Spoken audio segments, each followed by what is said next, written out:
தமிழகத்தில் ஆட்சி முடிவதற்கு 3 மாதத்திற்கு முன்கூட்டியே ஆட்சி மாற்றம் ஏற்படும் என முன்னாள் அமைச்சர் சி விஜயபாஸ்கர் தெரிவித்துள்ளார். முன்னாள் முதலமைச்சர் ஜெயலலிதாவின் 77வது பிறந்த நாளை ஒட்டி நெல்லை மாநகர் மாவட்ட அதிமுக சார்பில் நெல்லை தச்சநல்லூர் சாவடி திடலில் நடைபெற்ற பொதுக்கூட்டத்தில் சிறப்பு அழைப்பாளராக கலந்து கொண்டு பேசிய போது முன்னாள் அமைச்சர் சி விஜயபாஸ்கர் இவ்வாறு குறிப்பிட்டார். தமிழகத்தில் ஆட்சி மாற்றத்திற்கு மக்கள் தயாராகி விட்டார்கள் என்றும், தெலுங்கானா, ஆந்திரா மாநிலங்களில் முன்கூட்டியே ஆட்சி மாற்றம் நடந்ததை போல் தமிழகத்திலும் ஆட்சி முடிவதற்கு 3 மாதங்களுக்கு முன்கூட்டியே ஆட்சி மாற்றம் நடைபெறும் எனவும் அவர் கூறினார்.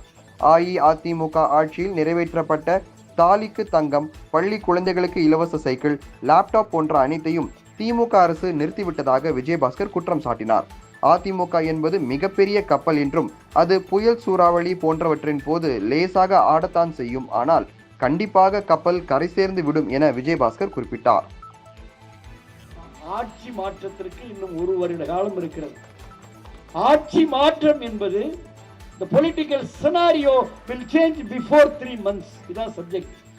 ஆட்சி மாற்றம் என்பது 3 மாதத்திற்கு முன்னதாக நடைபெறும். ஆட்சி மாற்றம் என்பது தேர்தல் நேரத்திலே நடைபெறும்.